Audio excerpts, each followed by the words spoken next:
මැරෙන්න අපි නිකන් අස් කරන්නේ නැයි අපි. සුබ දවසක් වෙන්න ඕන ඔයාලා හැම කෙනෙක් වෙන්න ඉගෙන ගද්දි කුස්සියක රස්සාවක් කරද්දි සාමාන්‍යයෙන් පෙළ පාස් වෙන්න ඕනේ දයි උසස් පෙළ පාස් වෙන්න ඕනේ දයි එක. ඉතින් ඕක ගැන ළමයි අද කතා කරන්න පොඩ්ඩක් බලාගෙන ඉන්නපන්.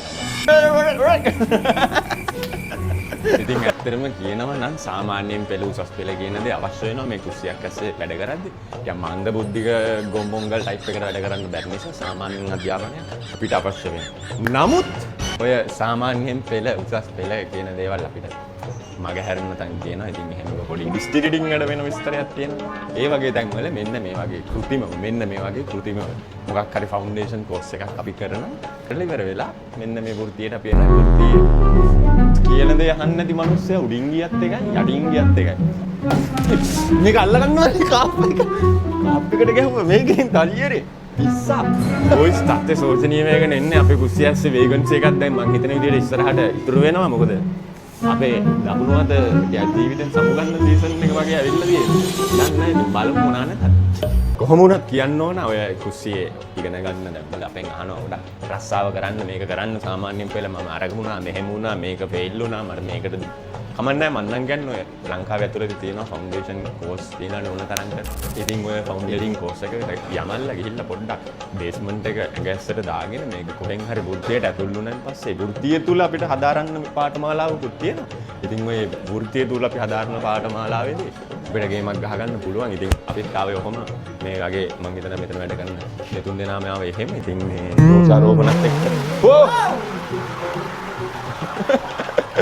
අපිට මේ ටිකේ මාර දෝෂාරෝපණ ටිකක් වෙන්නේ. මොකද අපි ඇවිල්ලා වැරදි රෙසිපි දෙනවලු අපි ඇවිල්ලා වැරදි විදියට වෙනවලු හයිජීන් නැහැලු ඔක්සිජන් නැහැලු නයිට්‍රජන් නැහැලු අඩෝ නෑ අපේ දන්නේ නෑ මොනවාද ඔය කියන්නේ කියලා. අපි ඇවිල්ලා අපි වීඩියෝ රාමුවක් තුළ අපි කන්ටෙන්ට්ස් ක්‍රියේටර්ස්ලා විදිහට දෙයක් අපි කරනවා. ඒ කියන්නේ ඒක අපේ හොබි එක විදිහට අපි ඒක කරනවා. කන්ටෙන්ට්ස් එකක් නිර්මාණය කිරීම තුළ අපි අපේ වැඩ කරන සියලු දේ මේ කන්ටෙන්ට් එකකට කොයි වෙලාවකවත් අදාළ වෙන්නේ නැහැ. අපි වැඩ කරද්දී අපි වැඩ කරන විදිහක් තියෙනවා. අපි කන්ටෙන්ට් එකක් නිර්මාණය කරද්දී ඒක නිර්මාණය කරන දෙයක් තියෙනවා. ඉතින් අපි කන්ටෙන්ට්ස් ක්‍රියේටර් කියන දැනයි අපේ වෘත්තියයි පටල ගන්න එපා. මොකද අපි පටල ගත්තේ නැති නිසා ඒකට හානියක් වුණා අපේ රැකියාවටයි අපි කරන කන්ටෙන්ට්ස් වලට. ඉතින් උඹලා පටලගෙන මේ බොරුවට කියවන්න එපා. අනික ඔය තිරමිසු හදලා පොඩි දෝගියක් දැම්ම අපි තිරමිසු එක හදලා දැම්මයින් පස්සේ අපිට ගහන්න තියෙන මුල් බිත්තර ඔක්කොම ටික ගැහුවා. ඒක ගහන්න හේතුව ඇත්තටම තිරමිසු කියලා දැම්මොත් අපි දාන්න ඕන තිරමිසුම හදන රෙසිපි එක. හරි අපි ඒක දන්නවා. ඒක හරි අපි එතන පොඩි වැරද්දකුත් කරලා තියෙනවා. මොකද තිරමිසු කියලා දාලා මම දාලා තියෙනවා අපි හදපු එකක් අපේ රෙසිපි එකක්. ඉතින් කියන්න ඕන අපි හදන කිසිම කෑමක් මම හෝ මෙයා හදන කිසිම කෑමක් තිබ්බ විදිහකට නම් හදන්නේ නැහැ. ඒක අපි දෙන්නගම තියෙන පුරුද්ද. ඉතින් අපි දෙන්නම හදන්නේ එක්ක ලුණු ටිකක් හරි වැඩි කරනවා, මිරිස් කුරු ටිකක් හරි වැඩි කරනවා. ඒක නිසා තිබ්බම රෙසිපි එකක් අපි කවදාක්වත් ඒ විදිහට හදලා නැහැ. ඒකට හේතුව ඉතින් තිබ්බ දෙයක් හදන්න මිනිස්සෙක් ඕනේ නැහැ නේද? තියෙන රෙසිපි එකක් කන්නම මිනිස්සු ඕනේ නැහැ. තියෙන රෙසිපි එකක් ඉතින් අපිට ඒ වගේ හදාගන්නත් බෑ. ඒක නිසා තියෙන මේකක් හදාලා තේරුමකුත් නැහැ. අපි කරන කිසිම දෙයක් රාජකාරිය අපේ කන්ටෙන්ට් සමග ඔයාලා පටල ගන්න එපා. මොකද ඒක අපි පටල ගන්නෙත් නැති නිසා ටිකක් ඇස්සේ වැඩ කරන්න බලාගෙන ඉන්න ඔක්කොටම බලාගෙන ඉඳන් ඉඳලා විතරක් වැඩක් නැහැ. උඹලා පොඩ්ඩක් හොයලා බලලා මොකක් හරි ගේමක් ගහගන්න බරෙල්ල. යට ගිය දවසේ මේ පාදුවානුවර මෙත් සිංහ නම් විමුක්ති කෙනෙක් රාජ්‍ය කරන කල්හි උස්සේ වැඩ කරන්න ඉන්න සියලු දෙනාගේම බලාපොරොත්තු ඉටු වේවා කියලා ප්‍රාර්ථනා කරනවා. අනිත් එක මතක තියාගනින් බලාපොරොත්තුවක් තියෙනවා නම් හරියට නිකන් මේ කුරුල්ලෙක් අත්තකට වහනවා නේ එහෙම කතාවකුත් තියෙනවා.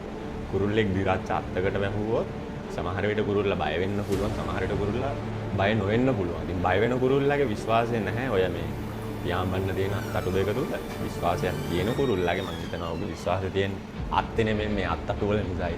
ඒ වගේ උඹලත් පොඩි විශ්වාසයක් තියාගනින් ඔය සාමාන්‍ය පෙළ උසස් පෙළ නැතුවත් මේ ලෝකේ ජයග්‍රහණය කරපු මිනිස්සු ඕන තරම් ඉන්නවා. ඒකෙන් අදහස් කරන්නේ මේ සාමාන්‍ය පෙළ උසස් පෙළ අවශ්‍ය නැහැ කියලා නෙමෙයි. අනවබෝධයෙන් බලලා නිකන් මොඩ චූන්ස් වෙන්න එපා. පොඩ්ඩ අවබෝධයෙන් බලලා යම් දෙයක් තියෙනවා නම් ගනින්න.